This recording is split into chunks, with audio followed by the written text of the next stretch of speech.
Our first speaker,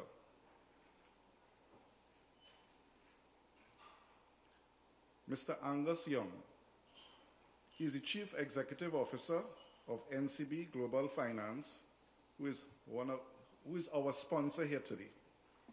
Prior to his appointment at NCB Global Finance, Mr. Young was Managing Director of Business Development Financial Advisory Services Limited, which represents corporate finance and transaction advisory interests in Trinidad and Tobago. Before joining BDO, Mr. Young was Vice President of Business Development at First Global Trinidad and Tobago Limited, where he was charged with the responsibility of corporate finance and capital market organization in Trinidad and Tobago and Jamaica. He also spent 4 years at RBTT Merchant Bank Limited in leadership roles, including Assistant Vice President and Regional Manager of Capital Market Organization, where he covered the OECS territories and Guyana. He also served as Director of Security Dealers Association of Trinidad and Tobago. Mr. Young holds a Bachelor of Arts degree in Administrative and Commercial Studies from the University of Western Ontario and a postgraduate diploma in accounting from Wilfrid Laurier University, School of Business and Economics, Ontario, Canada. It's now my pleasure to welcome Mr. Young to address you.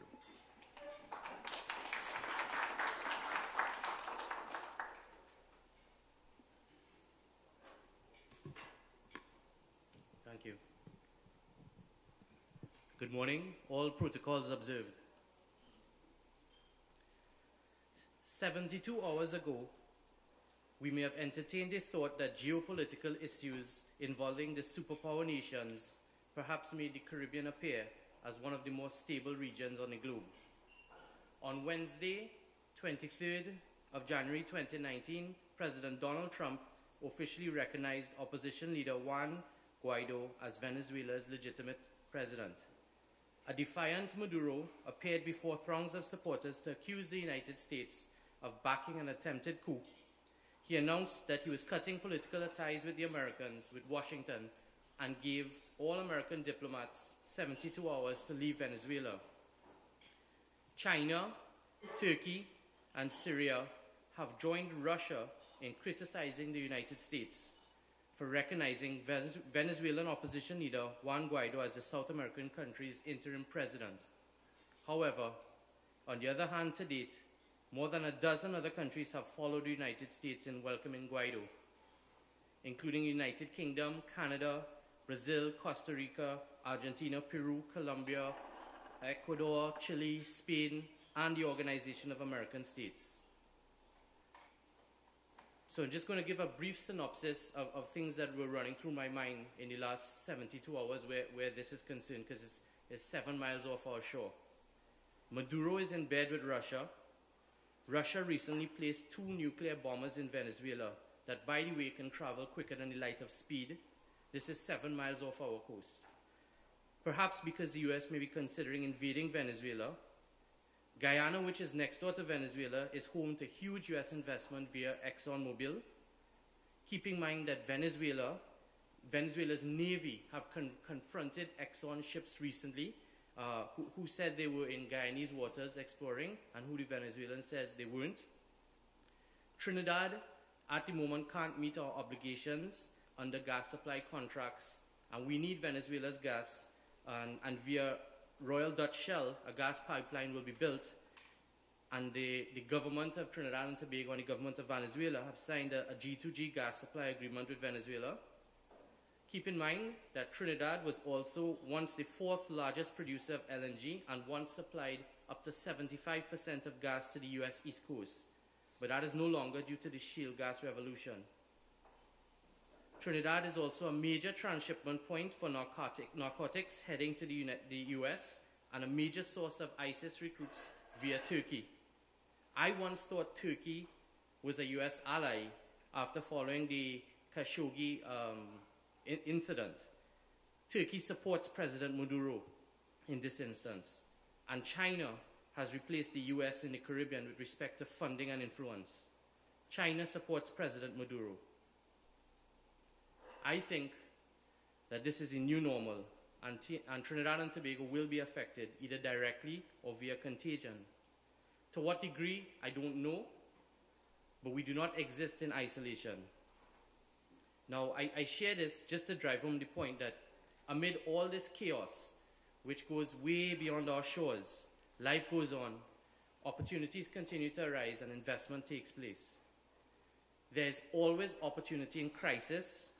Fortune follows the brave, but luck is the residue of due diligence, and to achieve the impossible, one must start by being unreasonable.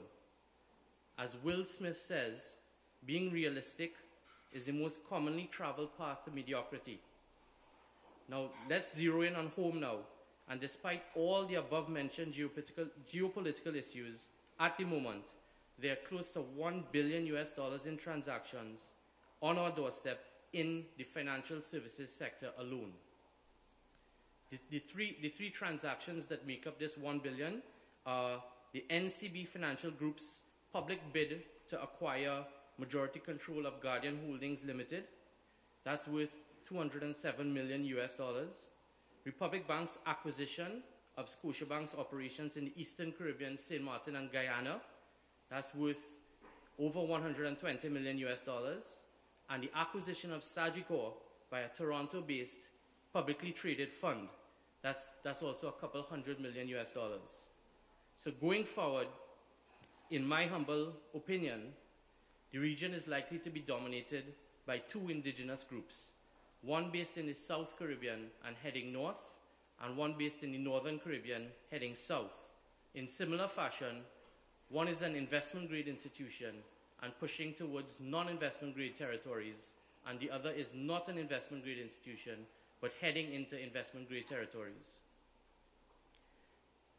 Because of this de-risking of our region by multinationals and the continued support of our region by indigenous people, going forward, I believe that the Caribbean will be owned more and more by Caribbean people. Decisions will be made more in the Caribbean as opposed to Toronto and New York.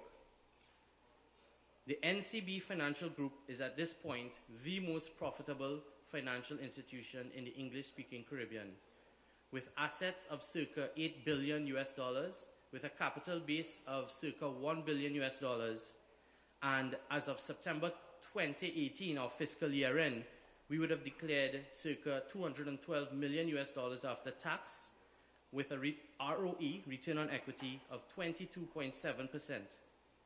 This is the institution that has made the public offer to acquire majority control of Guardian Holdings, which, by the way, is the largest insurance conglomerate in the English-speaking Caribbean. So while in Trinidad and Tobago we are suffering from something like FX shortages due in part to capital flight, probably due in part to lack of confidence causing the flight, a Jamaica domicile group is about to pump $207 million into Trinidad and Tobago. This money will go straight into the pockets of people who decide to accept the group's offer and people who own Guardian Holding shares. So amid the doom and gloom with respect to our economy, and almost all businesses, it's widespread, complaining about lower revenues, there are some regional players who are rushing in. During the last economic boom, many businesses rose with the tide, which allows inefficiencies and unproductive behavior to go unnoticed. But now that the tide has receded, these inefficiencies and unproductive behaviors will stick out like a sore thumb. In parting, don't be discouraged. It's an opportunity to hit the reset button, restructure, and achieve new levels of discipline. NCB Financial Group and Linevest, which is the publicly traded fund in Toronto that's acquiring Sagicor, are investing hundreds of millions of US dollars into Trinidad. Ask yourself, what is the opportunity they are seeing? I try to pull this into to what Mr. Lalchan would speak about, because there's a new normal. We can't go back to do what we did before. In times like these, you would find that the state would utilize structures that transfers the risk to the private sector through things like PPPs. And when they do that, procurement obviously leads the way to make sure that we extract the efficiencies from those structures. So thank you for having me today. And I would like to hand over to Mr. Lalchan.